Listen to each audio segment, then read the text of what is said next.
U nastavku Dunavskog biznis foruma, trodnevnog međunarodnog poslovno-stručnog skupa koji je otvoren prethodnog dana u Beogradu, istaknut je značaj povezivanja privrednih, naučnih i drugih potencijala iz svih 14 zemalja Dunavskog sliva, kako bi u okviru neformalne podele rada karakteristične za Evropsku uniju, svaka od njih na najbolji način iskoristila mogućnosti kojima raspolaže i prednosti koje ima.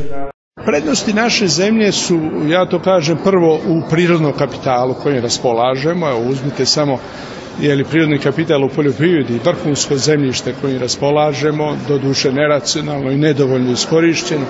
a to može da se tumači i kao naša prednost, odnosno kao perspektiva, kao mogućnost. Zatim ljudski resursi kojima raspolažu, koji su fantastični. Agroekonomski analitičar Milan Prostran istakao je značaj neformalne podele rada i u sprovođenju Dunavske strategije, posebno ukazujući na mogućnost ostvarivanja relativno novih projekata u poljoprivredi, poput gajenja industrijske konoplje, lana, ricinusa, sirka metlaša i drugih, koji su, kako je rekao, zaboravljeni u svetu, a u bliskoj budućnosti sigurno će imati visoku cenu na tržištu. Prostran je podsjetio da Srbija u vodnom području Dunava raspolaže sa 1,5 miliona hektara poljoprivrednog zemljišta, koje bi moglo da se stavi pod sisteme za navodnjavanje, čime bi se u mnogome unapredila proizvodnja. Srbija bi zajedno sa njihovim kapitalom mogla da proizvede mnogo toga više, da ga finalizuje i da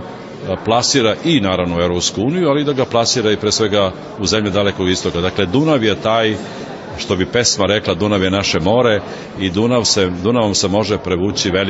velike količine i rasutog tereta u zajedničkim projektima. Bilo je tu naravno projekata da se grade određene luke u našem delu koje bi služile za transport svih tih proizvoda, a i da se naravno prerađivački kapaciteti upravo možda čak i namenski koriste za izvoz prema zemljama Dalekog istoka. U okviru sprovođenja Dunavske strategije Srbija bi mogla da zauzme dobre pozicije u određenim proizvodnjama, ali su joj potrebni kapital i nove tehnologije u prerađivačkoj i prehrambenoj industriji, rekao je on, istakavši da bi trebalo nastaviti privlačenje investicija pre svega iz Nemačke, Austrije i drugih zemalja Evropske unije. O značaju povezivanja u regionu govorile su gošće iz Hrvatske, profesorke Dušanka Gajdić i Sandra Kantar, koje su predstavile nekoliko uspešnih ostvarenih projekata Hrvatske prekogranične saradnje u agraru sa Mađarskom.